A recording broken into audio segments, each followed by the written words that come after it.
Good afternoon and welcome. It's time to up your prospecting game. My name is Mark Hunter, the Sales Hunter. We have today 5 email prospecting secrets I'm going to share with you. 5 email prospecting secrets. Hey, let me get up here on the screen here and let me tell you what we're doing. As you know, I've done 2 other videos talking about email prospecting, and we're really trying to encourage you to download and to get involved in the email prospecting course that I have. And of course, it's all part of the Sales Hunter University. We were named as one of the top 10 sales development programs in the world. Excited for that. And if you're interested in the course or becoming an all access member, what you do is you jump out to the Sales Hunter University. Best way to get to it, go to thesaleshunter.com. Up at the top, you're going to see right there a link to university. Click on it. It's going to take you there. And you can find information out about the email prospecting. And this is the last day that the email prospecting course is available as a single opportunity. After that, it's only available to the all access members. Okay, let's get into it. I'm talking here today about the 5 secrets, and I'm going to give you a bonus. So I'm really going to give you 6 things total, 6 secrets that most salespeople overlook. And you know what's interesting? As I go through them, you're going to go, oh man, why wasn't I thinking of that before? And again, I've shared a number of them in the other 2 videos I put together. If you haven't seen them, jump out to my YouTube channel. You can see them. Or of course, you can get access to this and a whole lot more through the Sales Hunter University. Number 1, here we go. Number 1, segment your list, tight targets. Okay, hold on. This is pretty simple. You know what's funny? Very few salespeople do this. Now, what I want to talk about here for a second is segmenting your list down to very, very granular level. And this is what I see people who are crushing it using email are doing. What they do is they may have one big list. Okay, that's fine. But then they have very tight segmented lists. And here's what they do. And here's what I do. I will craft an email that's perfect for one individual. That's great. But I can go to my list and there's 8 other people I'm going to send it to. Boom, I send it to those 8 people. There may be an email that I send to 50 people. I send it to just those 50 people. How do I know who these people are? Because I'm continuously collecting information and segmenting these by profile. And think about this for a moment. One of your most valuable assets is your database. And I don't care whether you're using Salesforce, Zoho, I don't care what you're using. There are ways to segment that, and you want to create as tight of lists as possible.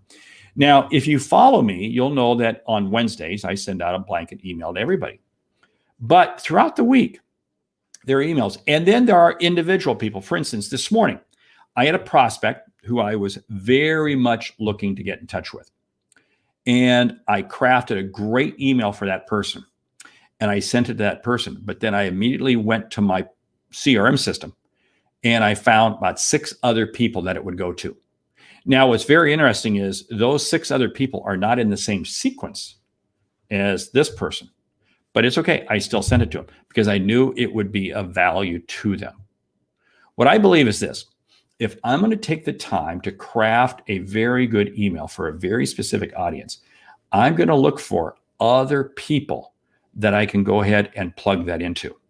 The other piece that I do is I make sure that I save that email. I always save all of the emails I sent out and I keep them categorized. What does this do? This gives me additional content that I can come back to. Because for instance, this email I sent to this person this morning, it may very well be because this one happens to be fairly evergreen. A lot of my emails are not evergreen. This one happened to be very much evergreen. And I can come back and I can use that with other people 2 or 3 months from now. You see, one of the secrets is when you segment your lists, you are able to create a library, but a library only if you know how to find them. And you find them segmenting them by list. Let's go to number 2. Number 2, use at least 2 different email systems. What am I talking about here? For instance, in my own company, we use Outlook. That's what I send from, Microsoft Outlook. And we also use Keep. And there's different emails I send from different systems. Why? Because I'm trying to understand the monitoring. I'm trying to understand what's happening. For instance, my mass emails, of course, come from Keep. Okay, that does that very effectively. But I also send out very segmented emails using Keep. Now, here's why. I'm able to monitor open rate. I'm able to monitor a tremendous amount of data. And Keep has the ability to penetrate some systems that Microsoft Outlook doesn't penetrate. And Microsoft Outlook has the ability to penetrate other systems. Here's one of the key things you want to keep in mind.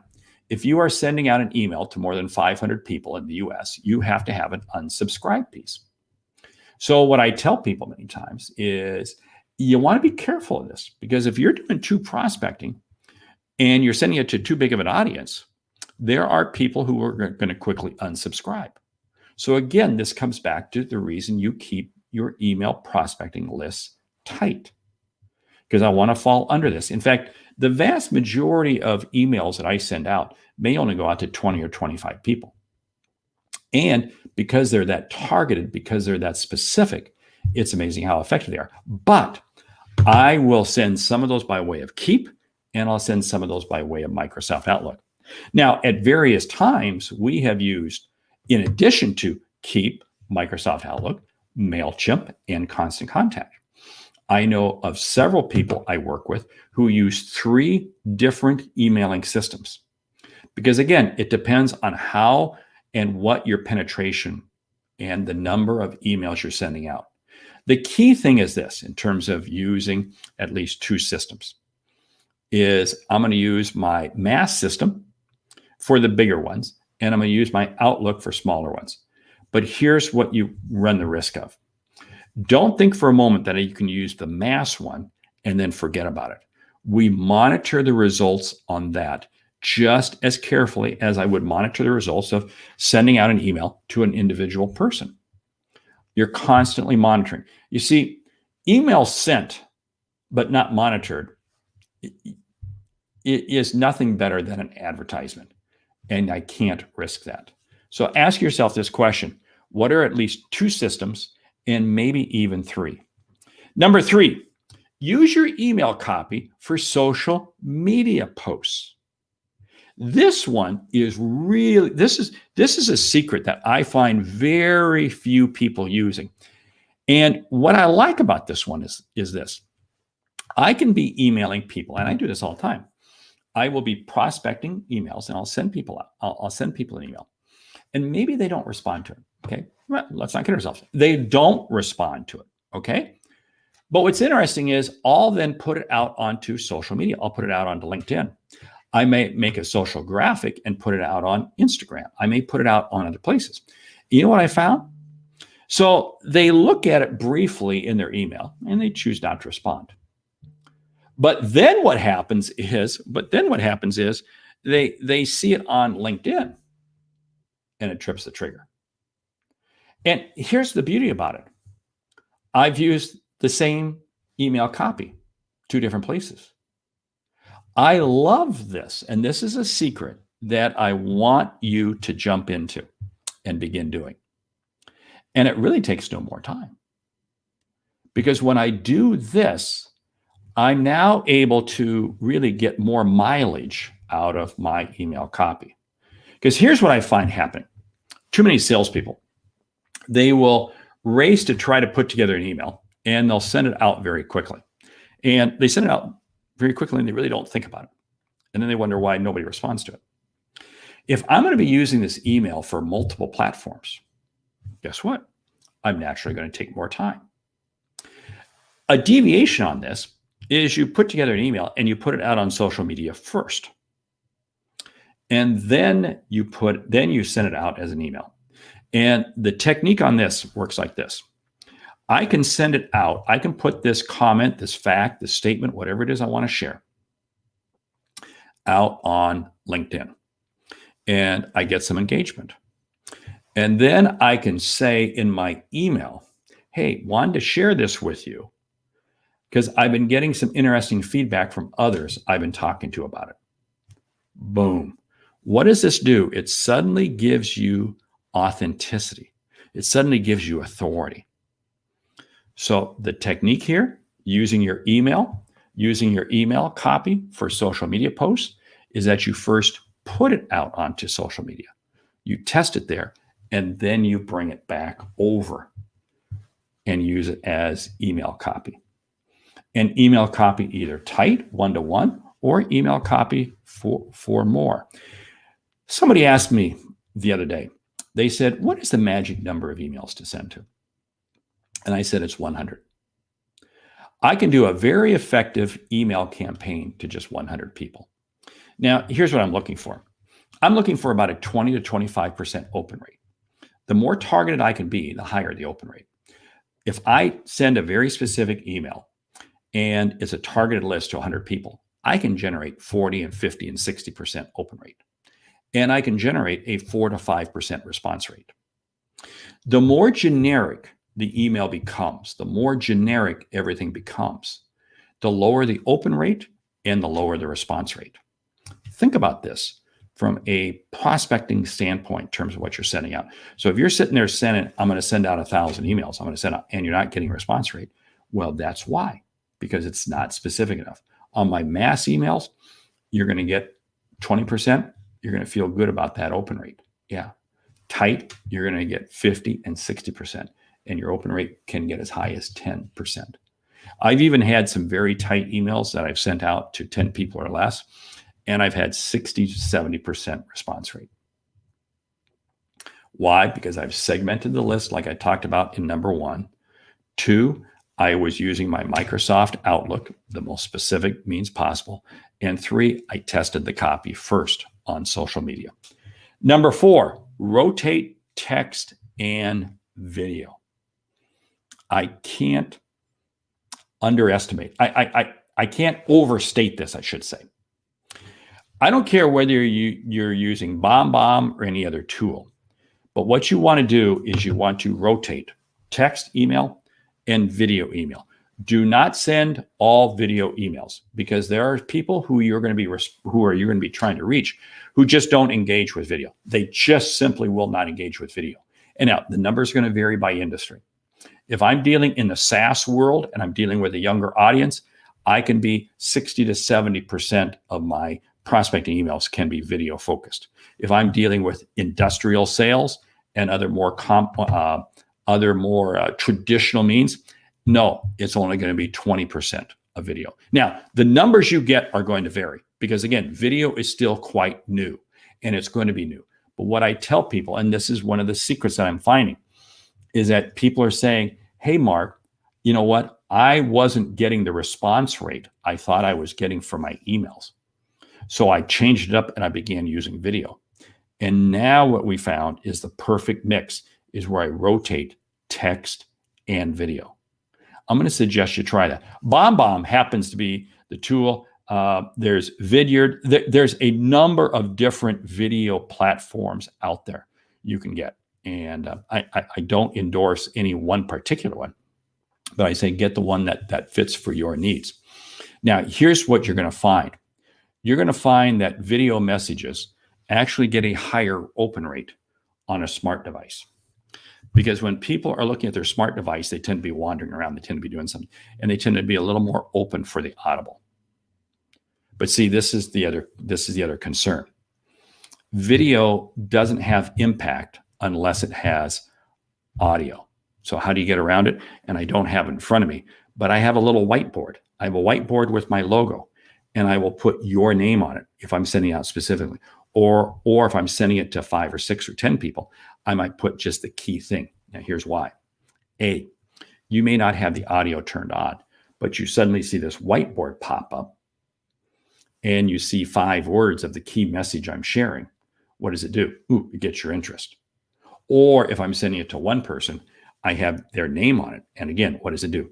It pulls them in. So what I'm doing is I'm making sure when I send out video that it doesn't have to have audio that goes with it. Now, I want audio, but it doesn't have to go with it. Okay.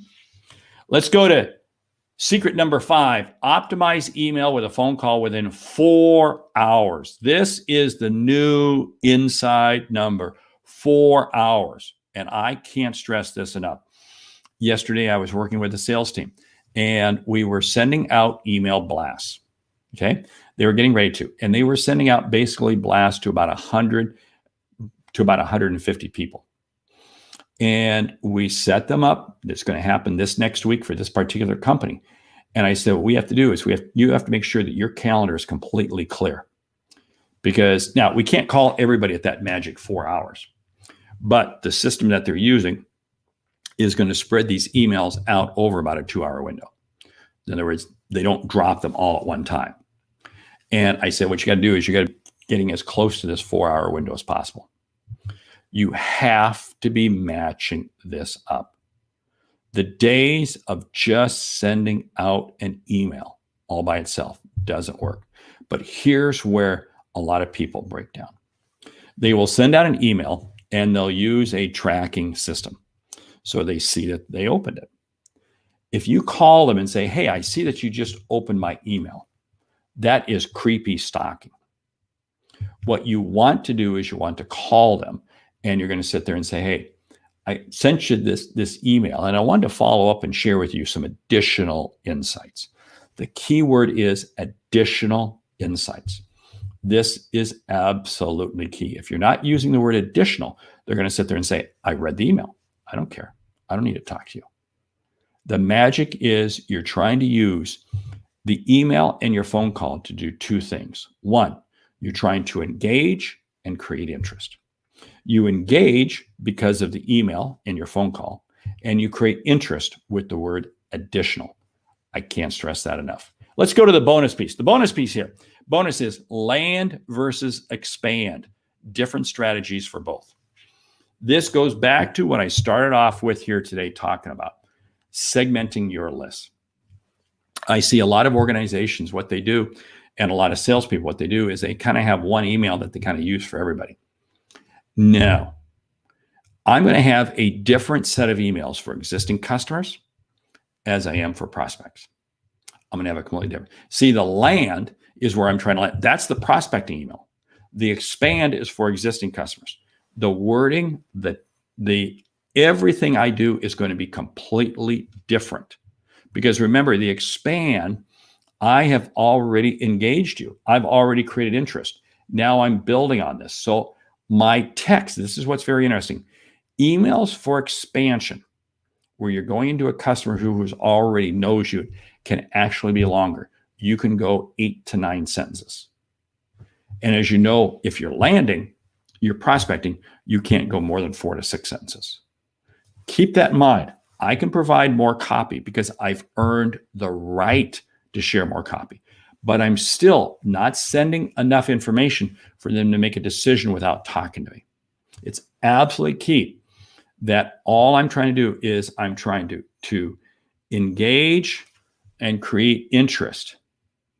My phone call and so forth is the commit. That's the outcome. The outcome I'm trying to get is the commit that we're going to have the follow-up phone call. You know, the commit's the phone call.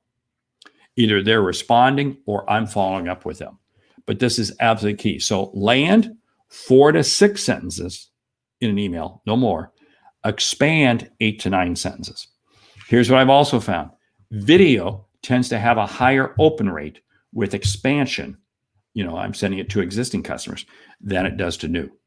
So again, I'm going to use a different strategy. You see what you're doing here is you're absolutely breaking things down.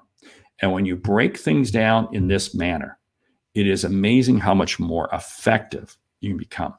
Now, what I've done is I've just shared with you 5 secrets and kind of a bonus as to what you're going to be able to get, or really things that you can run with right now.